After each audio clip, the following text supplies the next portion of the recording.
সাদুল্লাহপুর মানুষকে এই যে ভিডিওগুলো হচ্ছে যাবে, চ্যালেঞ্জ দিয়ে গেলাম, গোটা বাংলাদেশে যদি এই দেশের 18 কোটি মানুষের সংগঠন, যে সংগঠনের শিকড়ে হাজার হাজার শহীদদের রক্ত আছে, ওই শহীদদের রক্তের কসম করে বলতে পারি, একটি দুর্নীতি যদি এই দলের কর্মী সমর্থকদেরকে দেখাতে পারো, আমরা অন্ততপক্ষে বাংলাদেশে আর এই বক্তব্য কোনোদিন দিব না। আপনি দেখছেন Paigam Islamic media. Please subscribe and follow. দুনিয়ায় যদি কেউ বিএনপির মিছিল কইরা যদি আওয়ামী লীগের অফিসে গিয়ে যদি চা চায়, দিবে? আবার যদি আওয়ামী লীগ যদি বিএনপির মিছিলে গিয়ে আওয়ামী লীগ মিছিল কইরা যদি বিএনপির অফিসে যায়, চা চায়, চা হবে? এখন তো আরো সম্ভবই নয়, কি বলেন? এখন আবার কিছু কিছু নেতারা আশ্চর্য হয়ে যাচ্ছে, এত উচ্চ পর্যায়ের দায়িত্বশীল, তারপরেও যেন ক্ষমতা পাওয়ার জন্য মাথা খারাপ হয়ে গেছে। জোরে বলেন ঠিক কিনা? তারা এখন উল্টা পাল্টা বলতেছে, তারা নাকি এখন বলতেছে ৭১ নাকি ইসলামী আন্দোলন, যাদেরকে 18 কোটি মানুষ এখন চায় রাষ্ট্রীয় ক্ষমতায় তাদেরকে দেখতে, এখন তারা ভুল বলতেছে, আবল তাবল বলতেছে।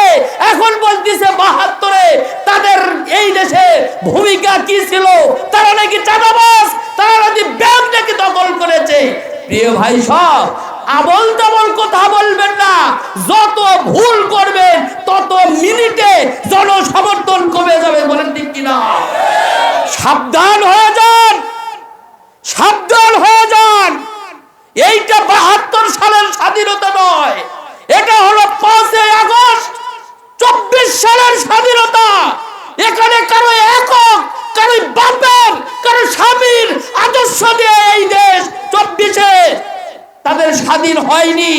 এই দেশের ইসলাম এবং ইসলাম প্রিয়দের চোখের পানিতে, রক্তে তাদের জীবন দেওয়া, রক্তের স্বাধীনতার নাম ৫ই আগস্টের স্বাধীনতা। ধরে বলেন ঠিক কিনা? সুতরাং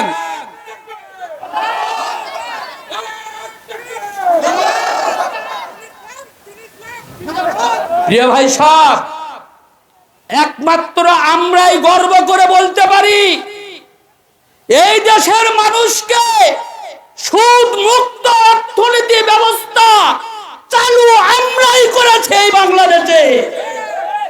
আমাদের ব্যাংকে জালিমেরা দখল করে, দখলদারিত্ব করে, ইসলামী ব্যাংকের উপরে হামলা করে, এস আলম গ্রুপের মতো দুর্নীতিবাজদেরকে ঢুকায় দিয়া ইসলামী ব্যাংকের সুনামকে নষ্ট করার পায়তারা তারা করেছে। জোরে বলেন ঠিক কিনা?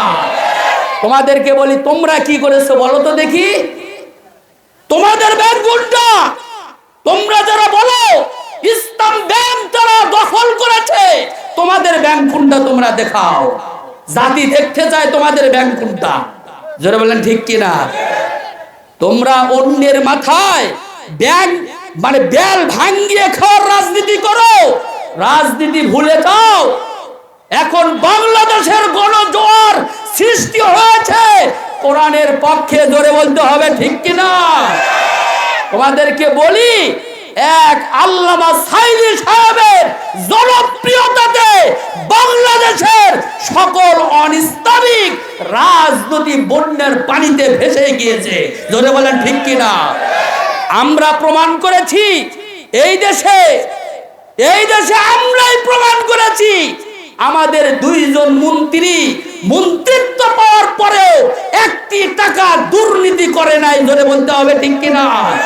অতএব ওই গল্প আমরা বলতে পারি, আমরা দুর্নীতি করব না, এটা এই দেশে 18 কোটি মানুষ সেটা বিশ্বাস করে। চ্যালেঞ্জ দিয়ে গেলাম আজকে সাদুল্লাহপুর মানুষকে, এই যে ভিডিওগুলো হচ্ছে যাবে, চ্যালেঞ্জ দিয়ে গেলাম, গোটা বাংলাদেশে যদি এই দেশের 18 কোটি মানুষের সংগঠন, যে সংগঠনের শিকড়ে হাজার হাজার শহীদদের রক্ত আছে, ওই শহীদদের রক্তের কসম করে বলতে পারি, একটি দুর্নীতি যদি এই দলের কর্মী সমর্থকদেরকে দেখাতে পারো, আমরা অন্ততপক্ষে বাংলাদেশে আর এই বক্তব্য কোনোদিন দিব না। বলেন তো দেখি, আপনাদের এলাকায় কোন দোকানপাট দখল করেছে?